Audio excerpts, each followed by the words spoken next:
Bom, turma, eu vou explicar uma parte da teoria de dimensionamento de barras tracionadas. Eu dividi a teoria em duas partes e, de acordo com cada parte, a gente vai fazendo exercícios, porque a teoria é um pouquinho longa, então se explicasse tudo de uma vez, talvez vocês poderiam se perder, né? Então vamos lá. Critérios de dimensionamento. Aqui a gente vê como que é a distribuição de tensões normais na seção quando a peça está trabalhando dentro do regime elástico e após o escoamento da peça, ou seja, quando ela já está no regime plástico. Então, a gente vê peças que apresentam furos. Então, a gente pode ver que quando a peça está no regime elástico, a distribuição de tensões não é uniforme. Na região próxima ao furo, essas tensões são mais elevadas do que nas regiões mais distantes do furo. E depois que já passou o escoamento, ou seja, a peça está trabalhando no regime plástico, graças à ductilidade do aço, essas tensões são uniformes e atuam em toda a seção da peça, como a gente pode ver na figura B. Para a gente determinar a resistência de uma peça sujeita à tração axial, a gente tem duas maneiras de encontrar essa resistência, que é pela ruptura da seção com furos, que conduz a um pequeno alongamento da peça e não constitui um estado limite, ou pelo escoamento generalizado da barra ao longo do seu comprimento, que ocasiona deformações exageradas. Então, quando a gente está trabalhando com peças com furos, a resistência de projeto é dada pelo menor dos valores. Então, a gente calcula dois valores e vê qual é o menor deles. Um dos valores é a ruptura da seção com furos de área líquida.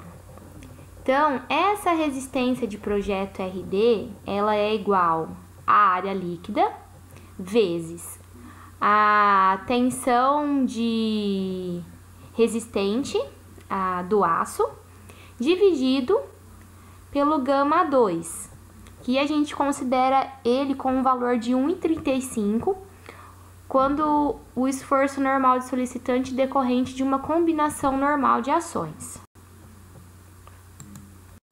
O segundo desses valores é o valor da resistência de projeto devido ao escoamento da seção bruta, com a área G.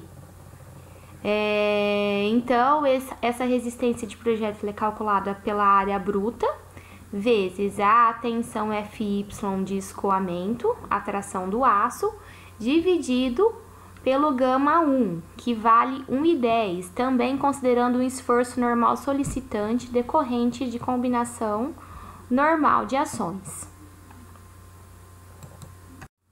Quando a gente está trabalhando com barras de extremidade rosqueadas, o dimensionamento dessas barras ele é feito de uma maneira diferente.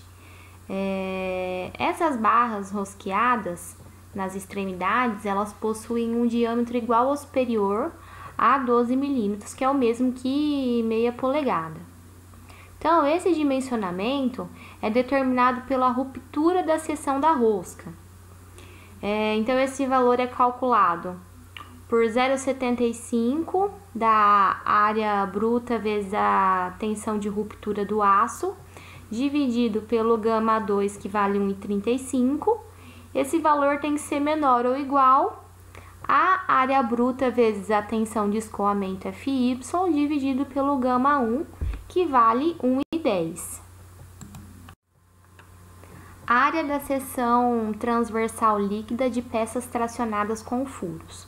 Então, quando a gente tem barras com furos, a área líquida, que a gente chama de AN, ela é calculada subtraindo-se da área bruta AG, ou seja, aquela área que não considera furos, as áreas dos furos contidos em uma seção reta da peça. Então, como a gente pode ver aqui, todos os parafusos, eles estão alinhados na vertical, em grupos de 3 parafusos. Então, essa linha tracejada que tem na figura, ela indica a seção da peça onde a gente considera os 3 parafusos para calcular a área líquida.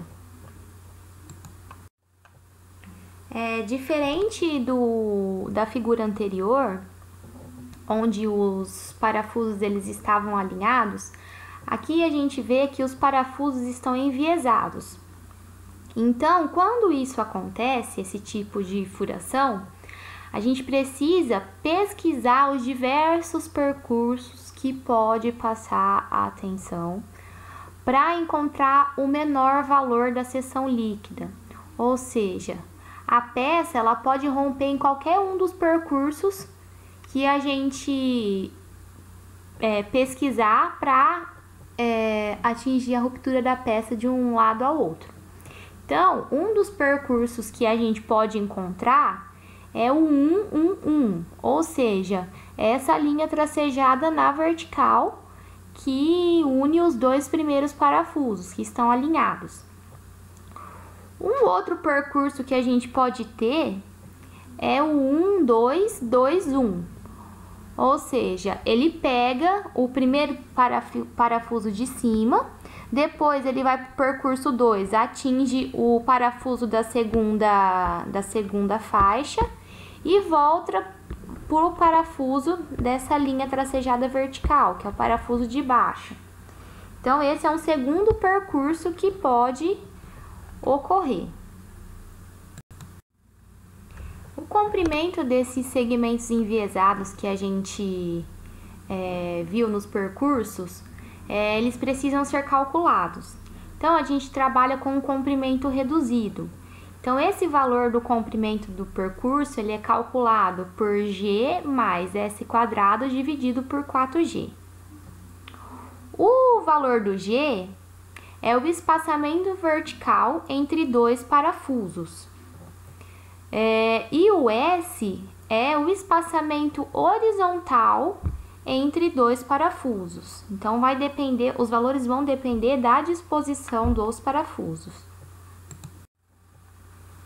Dessa forma, o cálculo da área líquida, a N, vai ser a largura da barra da chapa B, menos a somatória do diâmetro do furo mais aquele acréscimo, diâmetro do parafuso mais aquele acréscimo de 3,5. Então, essa parcela lá dá o diâmetro do furo, mais a somatória desses comprimentos enviesados, dos percursos enviesados, vezes a espessura da barra.